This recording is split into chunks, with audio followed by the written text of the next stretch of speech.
Tofa, bayan farfadowar Kasim da Ma'u a cikin shahararren shirin fim din na Garwashi, sashi na 14, episode 4, wanda yanzu haka dai babu shakka za ku ji cewa tabbas mahaifiyar Kasim ta yi da na sani kan maganganun da ta bayyana wa Ma'u sakamakon kasancewar irin yadda Ma'u ta bawa mudan labari sannan ta kuma bayyana masa irin kazafin da aka mata a gidansu Kasim din. Tabbas kwarai da gaskiya akwai gagarumar cakwakiya a cikin shahararren shirin wanda yanzu haka dai babu shakka idan har ka kasance kana kallon wannan shiri na Garwashi, yana da kyau ka tsaya ka saurari wannan zazzafan sharhin wanda muke tafa da shi a yanzu haka don jin yadda take kayawa tsakanin Ma'u da Kasim, sannan ku kuma ji yadda take kayawa a tsakanin Mudan da kuma Kasim din bayan tafiya hutun shirin fim din na Garwashi da aka yi sashi na 13 episode 4. Tabbas shiri ne mai dogon zango. To babu shakka a yanzu haka dai mai sauraro yana da kyau ka tsaya ka saurari wannan zazzafar sanarwar wacce muke tafa da ita don ka ji irin yadda take kasancewa a cikin shirin, sannan ka kuma ji ranar da za a dawo haska zazzafan shirin na Garwashi. Sai dai amma kafin nan muna mai ƙara roƙonka idan wannan ya zama na shine zuwanka na farko wannan shafin namu mai albarka na Kannywood TV, kafin ka wuce wannan bidiyon ko kuma ka je ƙarshen sa don jin wannan zazzafar sanarwa wacce muke tafa da ita, sannan ka kuma ji mu dauke da zazzafan sharhin irin abubuwan da ke faruwa a cikin shirin na Garwashi. Yana da kyau ka tsaya ka danna mana alamar subscribing sannan ka danna kararrawa, domin ta haka ne za ka ringa samun dukkanin cikakkun kanin sharhinmu da kuma zafafan labarai da ma ingantattun bidiyoyin namu wanda muke dauke da su din da zarar mun dora. Babu shakka za ku ji cewa a lokacin da aka zo har gida aka yi sallama da mahaifin Ma'u bayan an tafi da shi wajen 'yan hizba an yi masa bincike sannan kuma an tabbatar da cewa zargin da ake yi a kansa tabbas zargi ne na musamman sakamakon kasancewar irin yadda ta bayyana cewa tana ɗauke da juna biyu kuma sannan cikin na mahaifin Ma'u ne.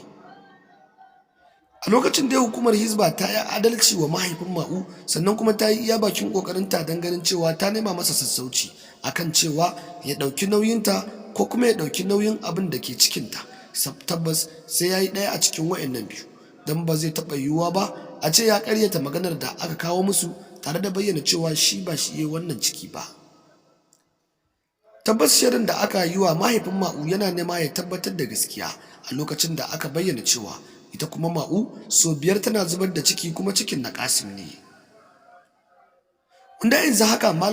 mahaifin Ma'u ba shi da yadda zai iya rike kansa, haka zalika shi ma malam Mudan tabbas kwarai da gaskiya iya bakin kokarinsa don ganin cewa ya taimaka wa mahaifin Ma'u, sai dai amma mutanen da suke kan kes din na mahaifin Ma'u sun yi masa yawa babu yadda zai yi da su. Hakan ne yasa ya bayyana cewa tabbas wannan kes din dole a kai shi kotu sakamakon kasancewar irin yadda mutane da dama suka bayyana cewa tabbas idan har aka yanke wa mahaifin Ma'u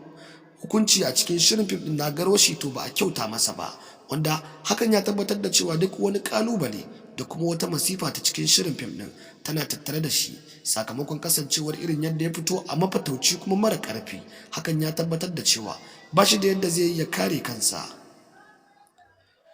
To mai sauraro dai muna mai kara tunatar maka don ci gaba da samun ingantattun sharhin mu ka daure ka je ka danna mana alamar subscribing din kamar haka,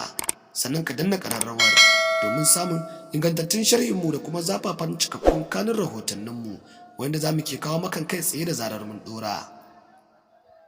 Tabbas za ka ji cewa a yanzu haka fa abinda Rufaida ta aikata a cikin shirin fim din Garwashi babu shakka ya koma kunnen Kasim sakamakon kasancewar irin yadda asirinta ya tonu, aka kuma tabbatar da cewa duk abin da aka bayyana akan Mudan tabbas kwarai da gaske shi ma fa Mudan ana zarginsa da wani abu na ɓoye bayan kasancewar irin yadda matarsa take kai ƙararsa. Sannan za ku ji cewa tabbas gaskiya ta bayyana akan abin da Rufaida da antinta suka aikata wa Ma'u bayan sun sa an kore ta daga ofis ɗin su Kasim.